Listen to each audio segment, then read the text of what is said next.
Assalamualaikum warahmatullahi wabarakatuh. Pada kesempatan kali ini saya akan menjelaskan mengenai helminth disease atau helminth zoonosis dari penyakit fasciolosis.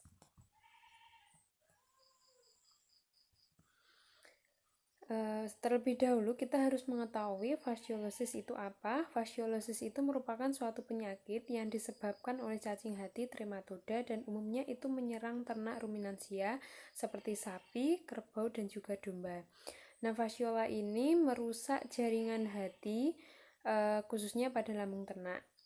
Untuk cacing fasciola ini juga dapat tumbuh dan berkembang di jaringan lain seperti di paru-paru, kemudian otak, dan juga limpa. Untuk causal agent, Trematoda fasciola hepatica ini dikenal juga sebagai cacing hati umum atau cacing hati domba. Untuk fasciola gigantica adalah cacing hati besar dengan ukuran 75 mm x 15 mm, dan untuk fasciola hepatica memiliki panjang 30 mm x 15 mm. Nah, untuk cacing ini biasanya ditemukan pada ruminansia domestik dan juga liar, merupakan inang definitif utama mereka, dan tetapi juga merupakan agen penyebab fasciolasis pada manusia. Kedua jenis trematoda tersebut menyerang organ hati dan biasa disebut sebagai liver fluk. Nah, di samping itu merupakan gambar dari fasciola yang A itu fasciola hepatica, kemudian yang di tengah itu fasciola gigantica, dan yang di sebelah paling kanan itu adalah fasciolosis Brooke. Nah, ini merupakan liver flux yang tinggal di dalam rumensia pada sapi, kemudian juga bisa juga domba, dan banyak dan termasuk juga pada manusia. Liver flux ini akan merusak jaringan liver yang kira-kira memiliki panjang sekitar 3-4 cm. Nah, fasciola hepatica ini umumnya ditemukan di negara dengan 4 musim yang subtropis, seperti di Amerika Selatan, Amerika Utara, Eropa, Afrika Selatan, Rusia, Australia, dan New Zealand. Nah, dalam siklus hidupnya, cacing fasciola hepatica ini memerlukan induk semang antara lain yaitu siput. Macam-macamnya yaitu Limenia truncatula di Eropa dan Asia. Selain itu, Limenia tomentosa di Australia, kemudian Limenia bilomoides di Amerika Utara, dan Limenia columella di Hawaii, Puerto Rico, New Zealand, dan Afrika Selatan, menurut Byrne tahun 1978. Nah, untuk fasciola gigantica dengan gambar yang ada di slide ini, umumnya ditemukan di negara tropis dan subtropis seperti India, Indonesia, Jepang, kemudian Filipina, Malaysia, dan Kamboja. Nah, induk semang antara lain utamanya yaitu cacing fasciola gigantica adalah siput, yaitu Limenia rubiginosa di Asia Tenggara termasuk Indonesia, kemudian L. rufescens di India, dan L. natalensis di Afrika, dan L. olua di Hawaii. Selanjutnya, siklus hidup dari fasciola SPP, bisa fasciola hepatica dan fasciola gigantica.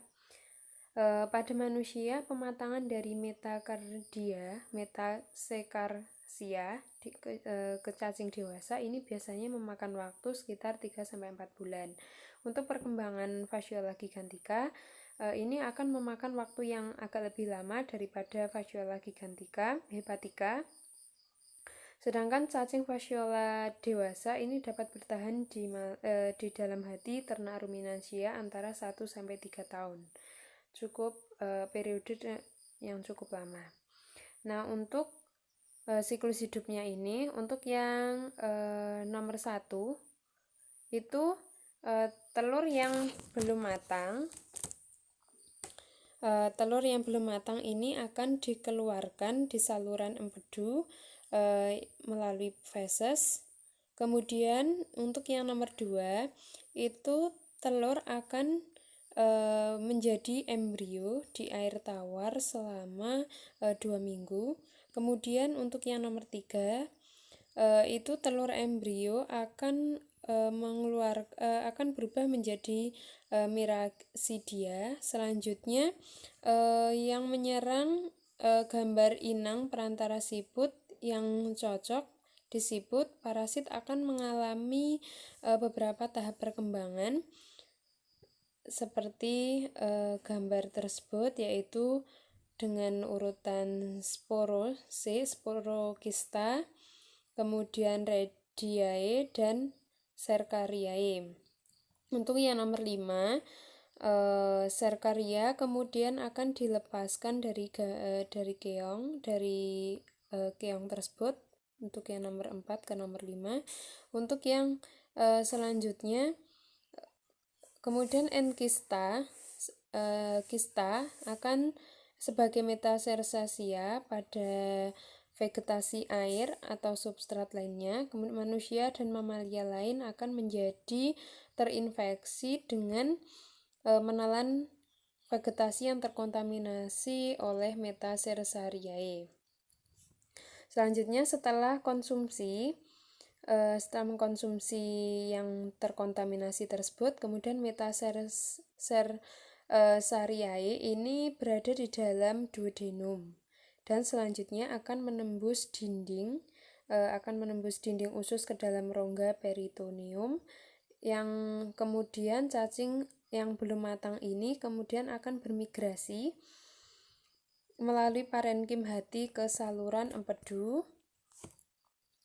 Selanjutnya setelah matang menjadi cacing dewasa, kemudian akan menghasilkan telur kembali. Selanjutnya pada siklus hidup pada manusia, pematangan dari metakarsia ini cukup lama, yaitu 3-4 bulan.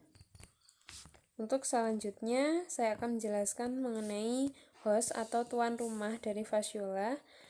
Fasciola hepatica dan fasciola gigantica ini terutama adalah parasit pada ruminansia domestik dan liar yang paling umum seperti domba, kemudian sapi, kambing, dan juga bisa terjadi pada onta, sersit, dan juga kerbau.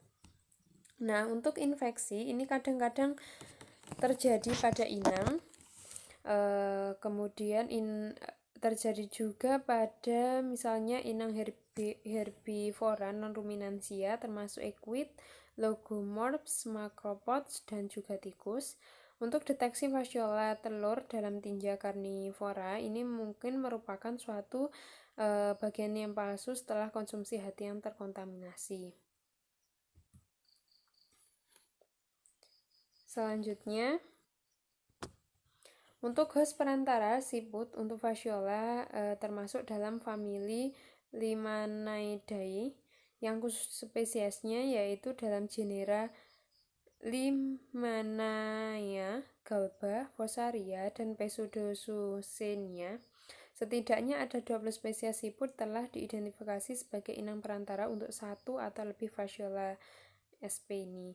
Nah, spesies siput ini berfungsi sebagai inang perantara untuk fasciola hepatica versus fasciola gigantica. Kisaran inang untuk fasciola ini adalah subjek penelitian yang sedang berlangsung saat ini. Untuk distribusi geografisnya, fasciola hepatica ini biasanya ditemukan di semua benua yang dihuni di lebih dari 70 negara, khususnya ini di mana domba atau sapi dipelihara. Nah, untuk infeksi pada manusia ini ini telah dilaporkan di beberapa bagian negara Eropa Timur, Tengah, Amerika Latin, Karibia, Asia, Afrika, dan untuk di Australia ini jarang dilaporkan. Nah, untuk kondisi siklus hidup fasciola hepatica ada di beberapa bagian Amerika Serikat. Sebagian besar kasus infeksi fasciola hepatica di Amerika Serikat ini dilaporkan pada manusia yang terjadi pada imigran yang terinfeksi di negara lain. Untuk Fasciola gantica ini terutama ditemukan di daerah tropis dan juga subtropis. Nah, kasus-kasus manusia ini telah dilaporkan di beberapa negara. Untuk masa inkubasi fasciolasis pada manusia ini sangat bervariasi karena dapat berlangsung dalam beberapa hari, dalam 6 minggu atau antara 2-3 bulan, bahkan dapat lebih lama. Untuk presentasi klinis, fasciola pada infeksi pada manusia ini memiliki 2 fase yang mungkin terkait, yaitu selama fase awal infeksi itu biasanya disebut sebagai fase akut dan juga fase migrasi invasif hati parenkim ataupun larva. Nah, pada periode ketika kebetulan larva ini akan bermigrasi dari usus dan melalui parenkim hati, larva akan bermigrasi yang mana dapat dikaitkan dengan peradangan, kerusakan jaringan, dan reaksi toksik atau alergi. Untuk gejala atau tandanya yaitu sakit perut, mual, muntah, hepatomegali, malaise, demam, batuk, dan kelainan laboratorium. Misalnya eosinofilia perifer, peningkatan kadar transaminase juga bisa terjadi. Nah, kadang-kadang pada larva cacing ini akan bermigrasi ke ektopik seperti paru-paru, jaringan subkutan, pankreas, saluran genitourinarius, mata ataupun otak. Untuk yang kedua yaitu selama fase kronis infeksi. Ini disebut sebagai fase empedu atau dewasa. Nah, manifestasi klinisnya ini dapat berkembang berbulan-bulan hingga bertahun-tahun setelah paparan dan termasuk ini peradangan atau penyumbatan saluran empedu atau kantong empedu. Misalnya kolesistitis yang bisa terputus-putus. Untuk peradangan pankreas ini juga dapat terjadi. Telur Fasciola hepatica. Telur fasciola ini secara luas berbentuk elipsoidal. Jika dioperasi berukuran 130-150 nanometer dengan lebar 60-90 nanometer dan dikeluarkan tanpa embrio dalam tinja. Nah, fasciola ini telurnya sulit dibedakan dari telur Fasciolopsis busci. Meskipun ujung abas Fasciola sp ini telur sering memiliki daerah yang kasar atau tidak teratur. Selanjutnya, ini merupakan gambar dari telur Fasciola hepatica. Proses perkembangannya. Selanjutnya, Fasciola hepatica dewasa ini berukuran besar, yaitu sekitar 30 sampai lebar 15 mm. Nah, ujung anterior ini biasanya berbentuk kerucut, tidak seperti ujung anterior yang bulat pada Fasciolopsis busci. Nah, cacing dewasa ini tinggal di saluran empedu hati pada inang definitif.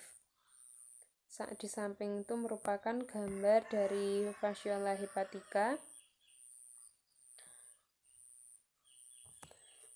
Untuk Fasciola hepatica dewasa ini biasanya diamati dalam endoskopi retrograde cholangiopankreatografi atau RCP.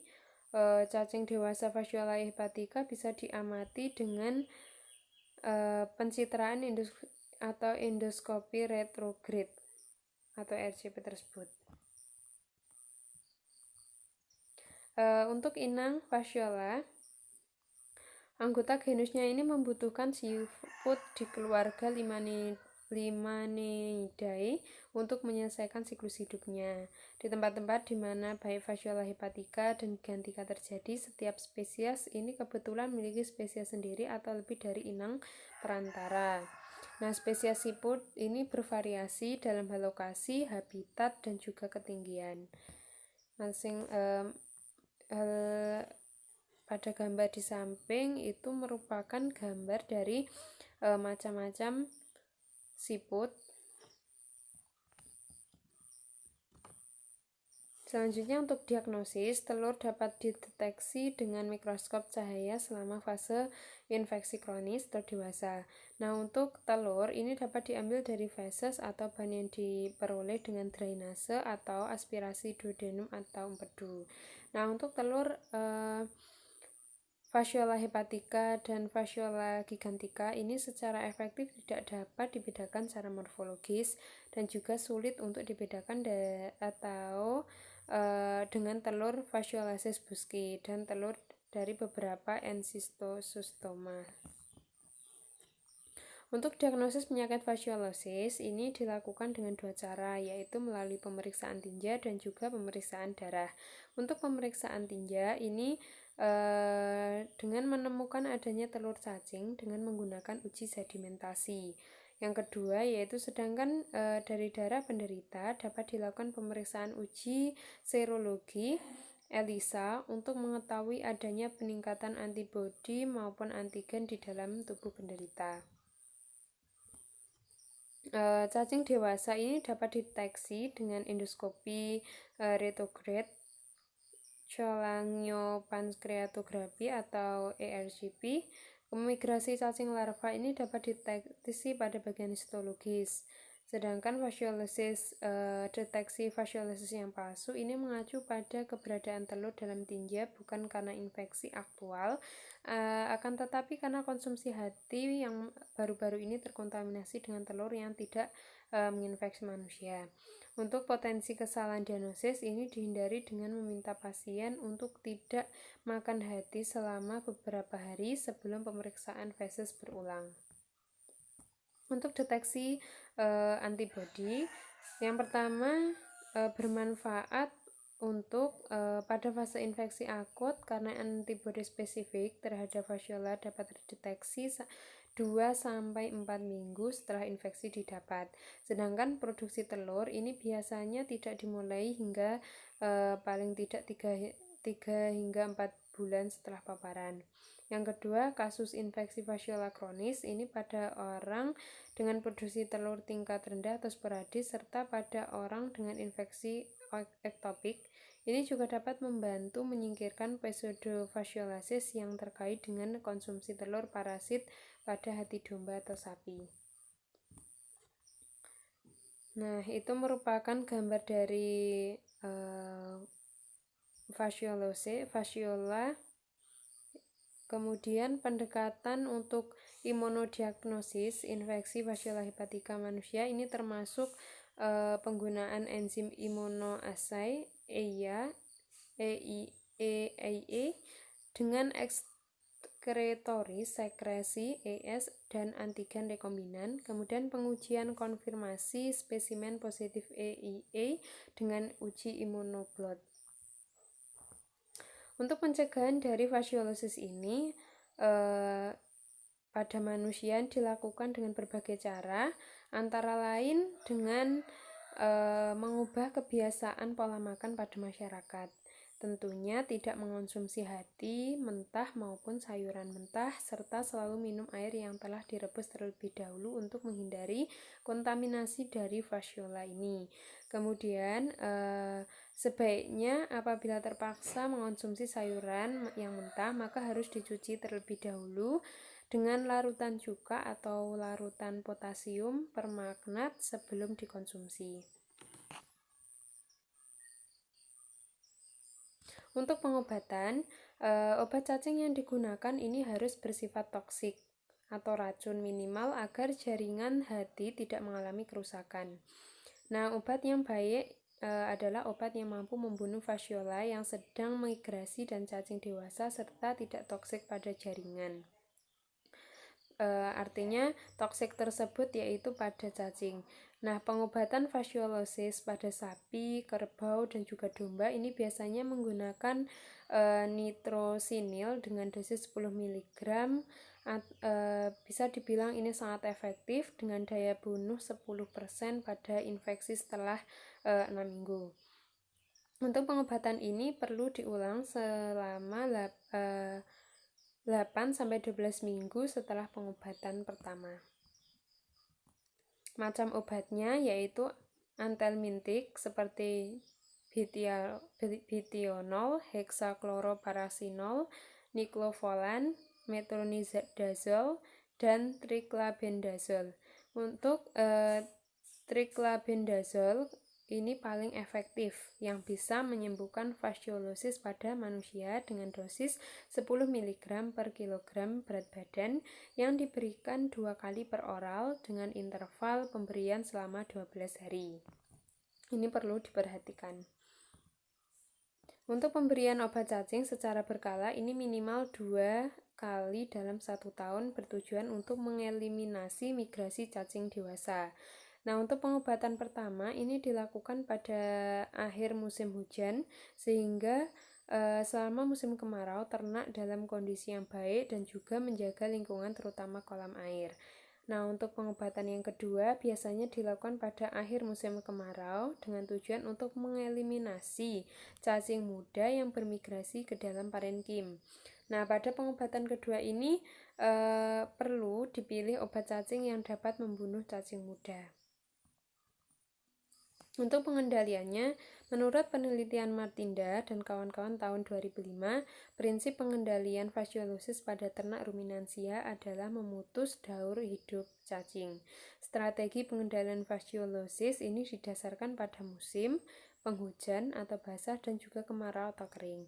Nah, pada musim penghujan, populasi siput ini mencapai puncaknya dan tingkat pencemaran metaserkaria sangat tinggi, sehingga diperlukan tindakan-tindakan pencegahan terhadap infeksi atau dengan menekan serendah mungkin terjadinya pencemaran lingkungan.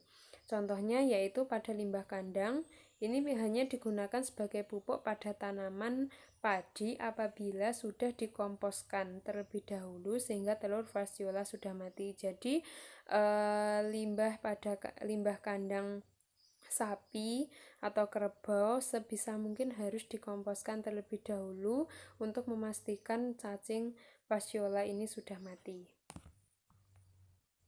Untuk keselamatan laboratorium, tindakan pencegahan ini berlaku untuk pemrosesan spesimen feses, serum, dan juga jaringan. Fasciola sp ini telur tidak dapat menginfeksi manusia karena kebutuhan untuk pengembangan larva dalam inang perantara merupakan bagian dari siput. Jadi, telur tidak dapat secara langsung menular ke manusia, akan tetapi akan menular melalui siput. Terima kasih penjelasan dari saya. Apabila ada kurang lebihnya saya mohon maaf. Wassalamualaikum warahmatullahi wabarakatuh.